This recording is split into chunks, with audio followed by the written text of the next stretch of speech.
Puluhan etnis Rohingya terdampar di pesisir pantai Aceh Barat Daya dengan kondisi lemah dan kelaparan. Warga yang mengetahui adanya warga Rohingya langsung memberikan pertolongan dan memberikan makanan.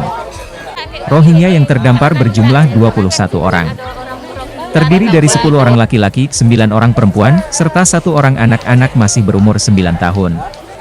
Warga setempat yang mengetahui adanya Rohingya terdampar dengan kondisi melemah, langsung memberikan pertolongan, dan membawa mereka ke kantor desa Padangkawa untuk diberikan makanan. Petugas gabungan dari TNI, Polri, BPBD, serta Dinas Sosial masih terus menelusuri dari mana asal-usul mereka bisa terdampar ke perairan Aceh Barat Daya. Sementara mereka mengaku terdampar di pesisir wilayah Aceh Barat Daya setelah kapal yang mereka tumpanginya tenggelam di wilayah tersebut. PJ Bupati Aceh Barat Daya, Darmansah yang meninjau langsung ke lokasi mengatakan, hingga kini pemerintah Aceh Barat Daya sudah berkoordinasi dengan pihak imigrasi Melaboh Aceh Barat, terkait keberadaan 21 orang jiwa etnis Rohingya ini. Sementara itu, Kapolres Aceh Barat Daya, Dani mengatakan pengungsi Rohingya ini awalnya ditemukan oleh warga desa Padangkawa pada subuh Senin tadi, kemudian dibawa dan dikumpulkan ke kantor desa setempat. Usai dievakuasi ke desa Padangkawa, ke-21 warga etnis Rohingya tersebut langsung diberikan pakaian yang layak dan makanan karena kondisi mereka sudah sangat memprihatinkan.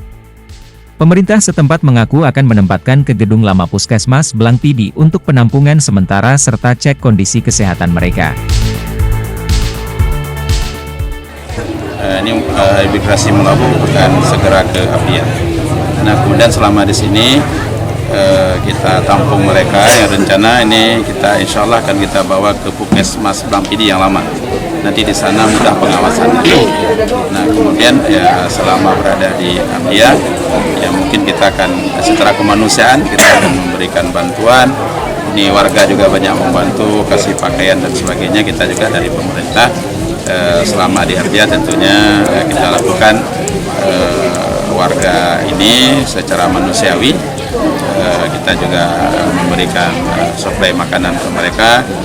Sekitar jam 5 pagi tadi ditemukan oleh warga dan akhirnya diamankan di kantor desa untuk mengantisipasi hal-hal yang tidak diinginkan sehingga mereka dikumpulkan kemari. Alhamdulillah setelah kami dapat informasi kami langsung menuju ke lokasi dan mengecek dan memang mereka masih dalam kondisi yang kotor. Rencana setelah mereka berbersih dulu, kemudian mereka nanti akan didorong ke tempat penampungan sementara.